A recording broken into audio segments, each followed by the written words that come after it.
Well, the New Orleans Saints have a undrafted free agent rookie tight end that, I mean, he kind of looks like a mountain man, offensive lineman, but he's actually like a stud tight end. And it's like, okay, who is this guy and where did he come from? Well, he comes from Colorado State. He's 6'4, 235. And one of these guys that's like, man, he translates, right? He translates from undrafted free agent to the NFL. Like he can make the team. And so what the coaches are saying about him, what's going on kind of in in practice is like, what? Where did this guy come from? So Dennis Allen said that the football intelligence of tight end Dalen Holker is something that really stood out to him. His demeanor, his tone was positive on several subjects. This is Allen. But one topic he really loved talking about was him. So, what I do see and feel is kind of a smart, savvy football player. Although he may not have the elite skill set necessary, he's got football awareness, football intelligence that allows him to find soft spots in the zone and things of that nature. So, you find the guy you're looking for. What are you looking for in an undrafted free agent? Man, I get it. You're undrafted. So you're not going to have this elite talent. And by the way, we're Detroit Lions fans. Just real quick, we have this channel talking about teams and stories that just kind of get overlooked. And because the Lions were overlooked forever. So we like showing love to those teams. So what you're looking for in an undrafted free agent, it's like obviously you're not gonna have the skill set. You're not gonna be explosive. You're not gonna run a 4.3, be 6'5", 280 tight end. We get that. But are you smart enough to find the zone, sit down when you need to? Is it man? Is it zone? Is it, just have your football IQ enough to make up for those? Make the team, be a great depth piece. And that's the difference in these teams, the good teams and the bad teams. First thing, you got to have a good quarterback. Everybody knows that. You got to have a quarterback. You can't just have a terrible quarterback. Nobody can win with a bad quarterback. But you have a quarterback. Boom. Saints have it. Derek Carr. I think he's good enough. Second thing is you need a few star players. Saints have that.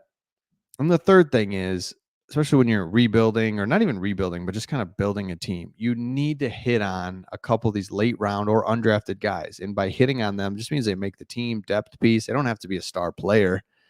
But man, you find this tight end out of nowhere that can do this is huge. So he's a former tight end of Colorado State.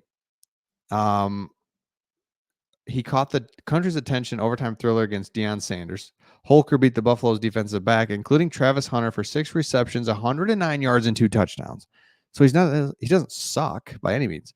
Hooker likes to catch football while running routes down the seams, over the middle, zone. He's probably a little further along as a receiving tight end than he is a blocker, is what Allen told coaches. But still, so he's a receiving tight end. He's big, he's strong, he's smart. Like, let's go. So you take that over and you look at the 53-man roster predictions, and they have him right here. So you got Juwan Johnson, you got Taysom Hill in this group, and then there he is making the team. So he's one of the 53 guys making the team. And you're like, okay.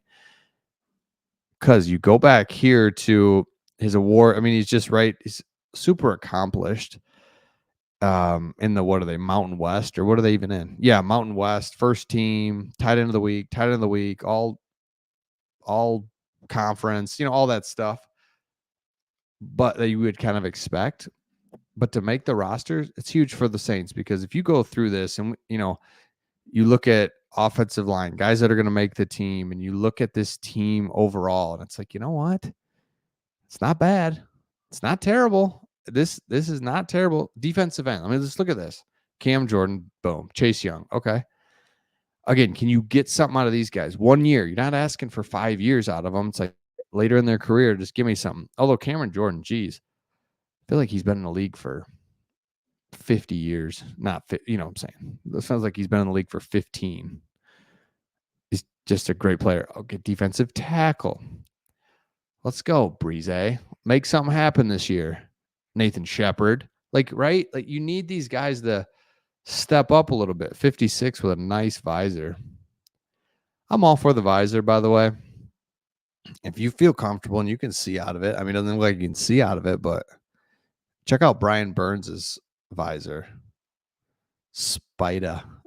Anyway, Demario Davis. Okay, let's go. Anthony Orgy. There's a lot of guys with last name Orgy. Michigan quarterbacks, last name's Orgy.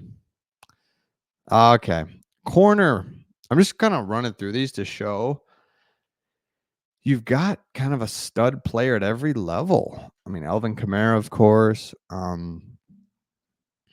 Kool-Aid, let's go. Rise up. Marshawn Lattimore. Let me go back to the beginning here. I just want to say something about you got Alvin Kamara, clearly on the decline of his career, but still really good. That's the thing. It's like, well, he's declining. Well, yeah, it's because he was so good. That's why he's declining.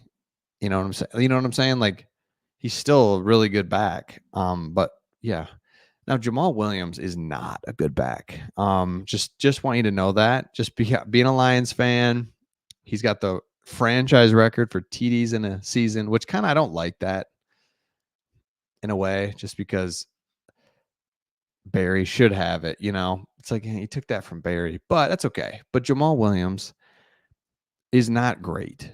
He got the record just because the Lions had an astonishing amount of like stops where they got stopped inside the 5, and then he came in and scored.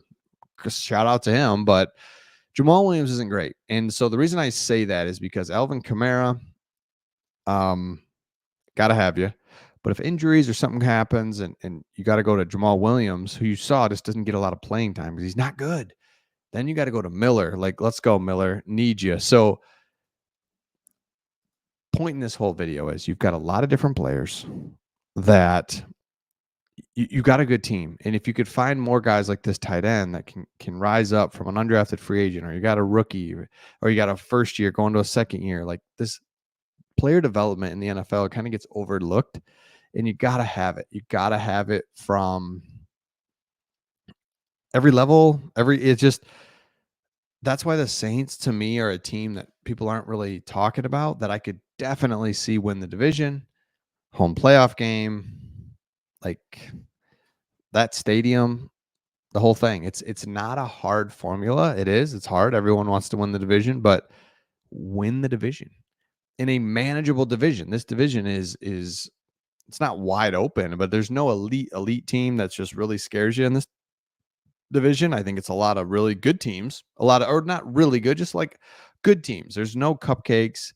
It's like, let's go. So if you're the Saints, you're feeling good about win the division, home playoff game, you're in the playoffs. Let's go. So let me know your thoughts in the comments. Again, if you have just found our channel, make sure you subscribe. If you're a Saints fan, we do a few different teams, but Saints definitely one of those. And we'll see all of you on the next one.